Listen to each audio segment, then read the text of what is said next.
This is me.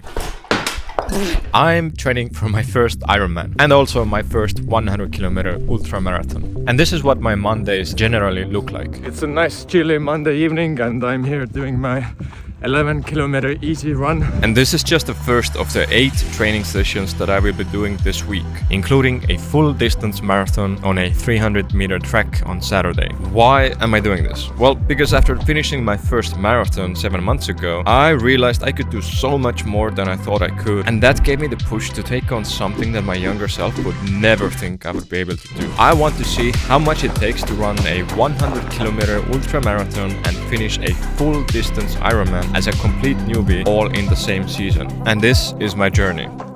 Done. 11k done. It was super nice. Only a year ago, doing 11k was like absolute maximum I could do without dying. Next up, cycling for 60 minutes. How about that intro, huh? I mean, I'm super proud of it, but I just wanted to let you know that the rest of the video is gonna be super chill. No fancy. Yo, that's B-roll. I can't believe that seems like really inconvenient to film, because you gotta get off the bike and then go back on again. Yeah, you get it. Yo, that's another B-roll. This thing's crazy. Put so much effort into it. Wow. So I'm planning to do the 100-kilometer ultra marathon in April and do the full Ironman in August. So this leaves me a nice window of time to just really focus on the 100k right now. And since April is not too far away, then my weekly training volume has really been ramping up recently, and I just thought it would be really cool to show you what my training week looks like as a professional amateur, where I'm really trying to push my physical limits while at the same time doing my best to avoid injuries. I knew it. I knew that was gonna happen. I'm gonna watch my YouTube video, otherwise it's just too boring. Watching back this footage is super funny to me because I never usually struggle so much, but here everything that can go wrong will go wrong. And you can just see how much it caught me off guard. The chain fell off. Damn it. Okay, hold on one sec. I didn't expect us to run into technical difficulties today. But trust me when I say I never usually struggle this much on the bike. I think it's just the curse of filming. Whenever you point the camera at something, that's when things go wrong. Time to lock in, boys.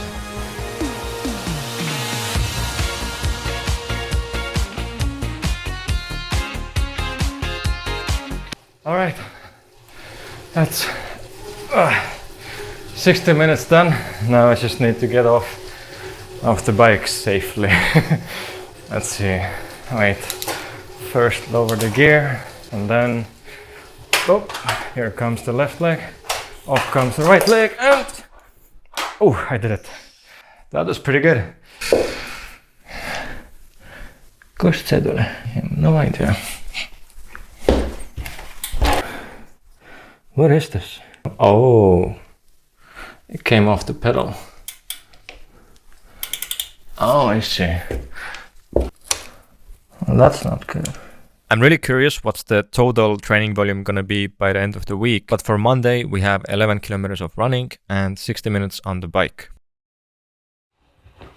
Twisting of the torso. Up nice and tall, keep breathing, smiling, preparing for your run.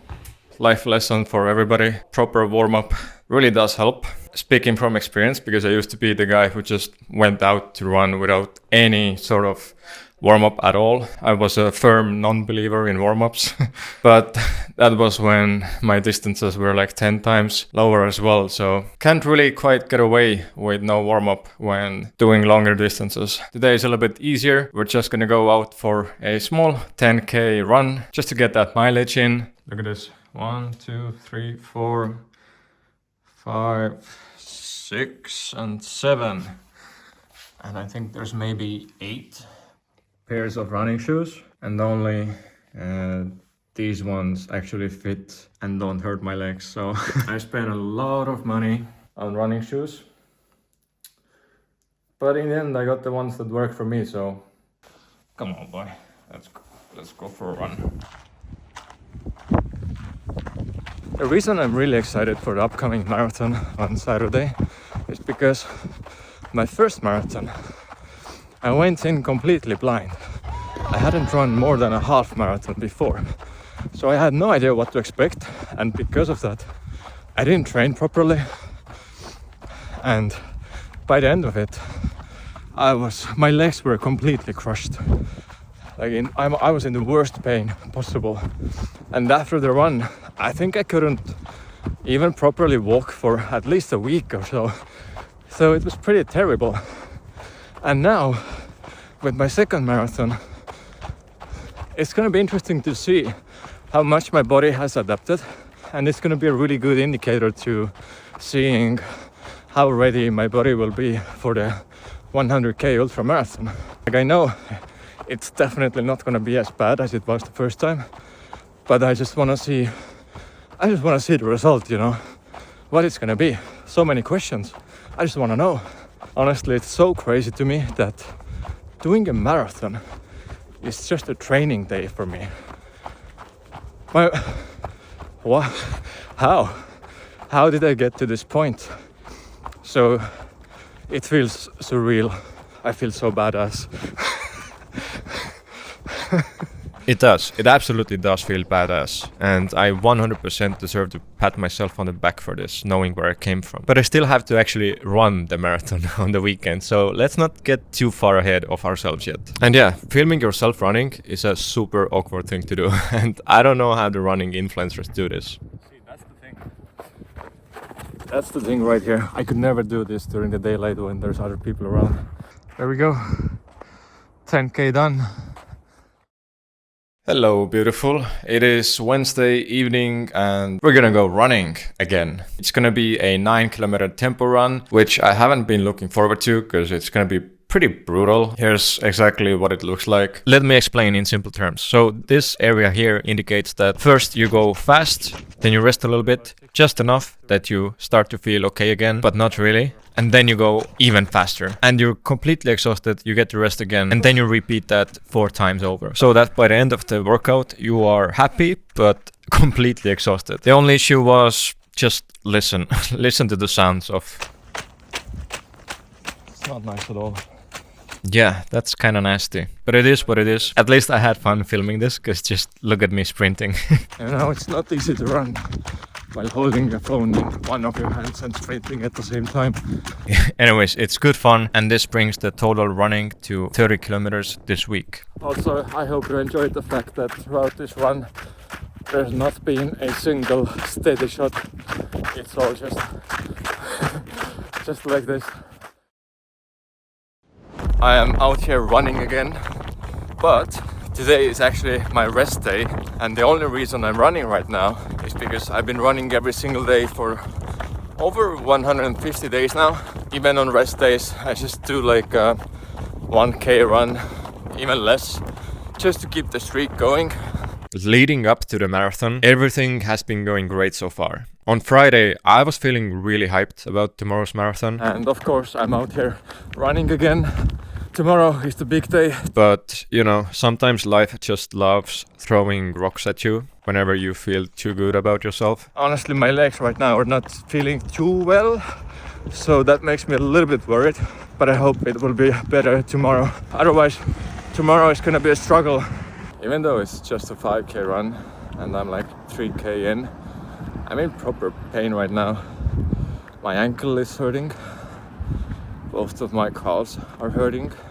But I'm gonna keep going for now, and I'm gonna end this run at 5k. I did finish my run despite the pain.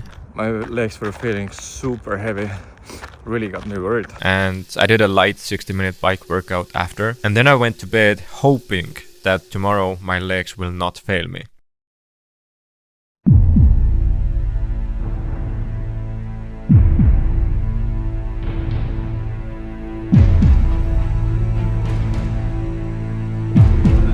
Luckily, I wasn't running the marathon alone. My friend Romet joined me, and you can very clearly see how nervous yet excited we are before the start. I was worried about my legs. Romet has also been battling with injuries, but we didn't want to let the fear and doubt overcome our senses, so we kept our spirits high, and there was only one thing to do. Let's go! 3, 2, 1. Woo! And there we go. These are the two idiots taking on a full marathon on a 300-meter lap on a random Saturday. This means we have to complete 140 laps. And you can clearly see this is gonna take a long time. Alright, so almost 7 kilometers in. So far feeling really good. I don't know how well you can see, but I'll walk for a second. We run the track in, so you can see our footsteps warming up the track, which is pretty cool to see. The first kilometers felt pretty good with some minor inconveniences. Alright, took a quick pause, had to go for number 2 in the woods. And since that moment, I never go for a long run without bringing some toilet paper with me. And let me tell you, it's been the smartest decision I've ever made. Anyways, pretty quickly we were done with the first half of the marathon. We're 20 kilometers in. Fueling up right now, gonna take some gels. You want some water? I have a little bit. This is the most massive jug I've ever seen. It's going great. Yeah. Actually, better than I thought. And with that, we kept on pushing forward, taking a break here and there. And this is a good moment to tell you that I have a legal contract with myself saying that I cannot go on a date to find a girlfriend before I reach 100,000 subscribers on this channel. I know we have a long way to go, and I don't want to let myself down by breaking the contract, but I also don't want to be single forever. So please subscribe to the channel. Last time I mentioned the contract in a video. Compared to the channel's average, 5 times more people subscribed to support my mission, and I really hope you'll be one of them. Thank you, and let's continue.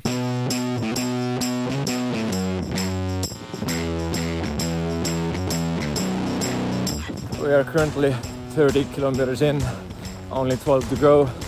Romet, how are we feeling so far? Right foot is a bit bad, I guess. A bit bad, but he keeps on going because there's no stopping. We are also joined by Romet's dad. Ah, Hello. yeah. And so the three of us kept running. Sometimes even backwards, because why not? When you train for months on end, it's easy to get lost in the training volume and not feel any progress. We're almost 39 kilometers in. Last stop. But that day, I knew that if I just continue training like I have done so far, 40k done, I'm gonna be so ready for a 100-kilometer ultramarathon, because this run, my second ever marathon done on a 300-meter track, felt absolutely effortless. And done. Oh, we did it! 42.4 kilometers. Woo! Feels good, man. This was a lot more easier than my first marathon. After completing my second ever marathon on that day in February 2025, I just couldn't wait to run the 100-kilometer ultra. Mentally, I felt more ready than ever, and at the time of uploading this video, I'm gonna be running it in exactly a week from now, and I can tell you that I have never felt more excited than I am right now. This is the biggest thing I've ever taken on in my life, and I can't wait to show you how it goes. Anyways, the next day, I did some very light running to see how my legs are. I don't feel any pain at all. And after that, I went for a quick 25-minute swim. That makes the total training volume for this week too freaking much for an average guy like me to even comprehend. Reijo coming back from the bathroom break. How do you feel, Reijo? I feel like a feather now. It feels so easy to walk and run. I like it.